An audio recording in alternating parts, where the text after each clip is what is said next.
time for it. What we're talking about is slavery and the Underground Railroad. So what I want you to do, Latasha, sit down, be quiet, turn around. Latasha. I'm not out. The bag is waiting for you. Okay. Slavery and the Underground Railroad. What do we think we know about this? The Underground Railroad wasn't underground. It was not underground, correct? That Harriet Tubman and many slaves were on it. And Many slaves. Harriet Tubman brought many slaves across it, other conductors, and do we know what the other guys? What are the places they stop along the way? What are those called? What are the people that are there called? Conductors. No, the conductors are the ones that move the people. When you stop at a place in, like if you're going from one place to another on a train, you stop at the train station. So you have the person that controls the train, the station, they're called the station managers. So you have conductors and you have station managers. What else do we know about the Underground Railroad and slavery? Not right now. Let's talk about slavery for a minute. Imagine you're a slave. What types of things are you going to go through on the plantation? Getting whipped, getting beaten if you didn't do what you were supposed to, or talking out of turn, or even singing. Singing. If you were singing, sometimes they'd whip you. What else? What else would you go through on the plantation? What? He said something about a hideous voice. Yeah. Right, no hideous voice. You would get treated unfairly. You get treated unfairly. What are you doing on the plantation?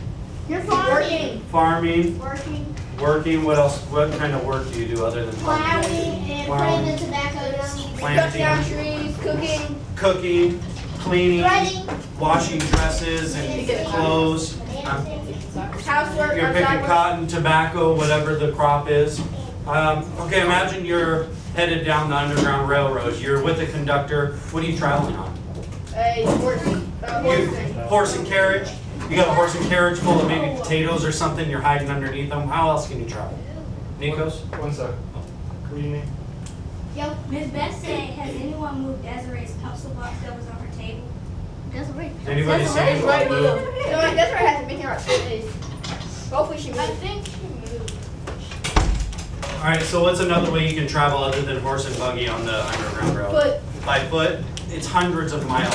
Slaves walked hundreds of miles to get to freedom. What else? Can you think of anything else?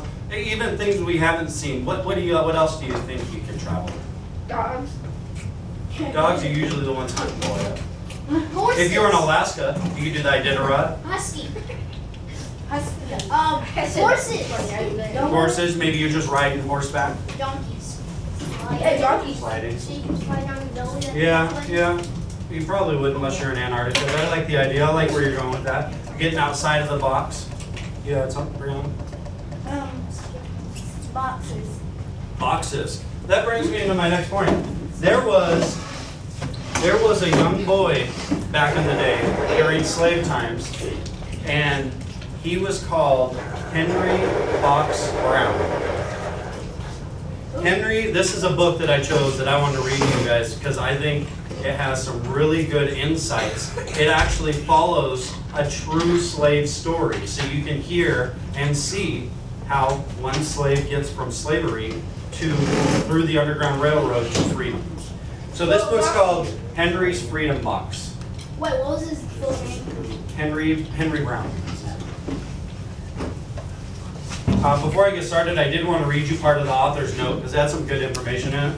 It said, in the mid-1800s, there were about 4 million slaves living in the United States. Slaves were owned like tables or cows or wagons. Historians believe between 60,000 and 100,000 slaves escaped to freedom. They traveled on what became known as the Underground Railroad. The Underground Railroad, of course, wasn't a real railroad. It was all secret ways slaves made their way from south to the north.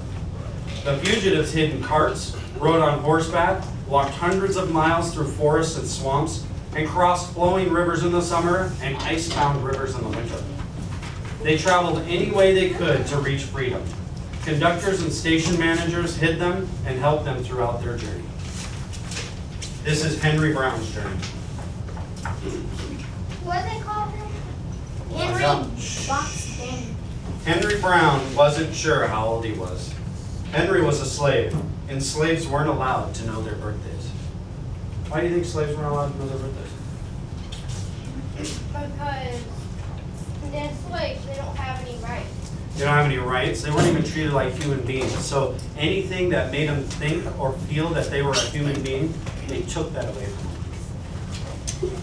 I want you guys to pay attention to the artwork as we go through the story, because the artist does a very nice job depicting emotion and actions, even though it's a still picture. So pay attention while I'm reading and look at the pictures. Want to go back? Connor, please look away, please. Everything off your desk.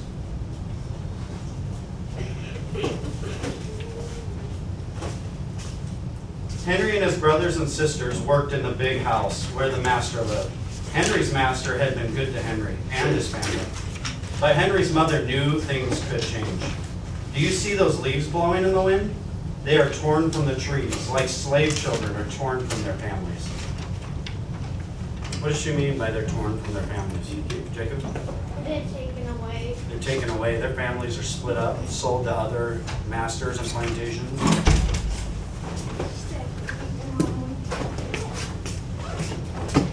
One morning, the master called for Henry and his mother.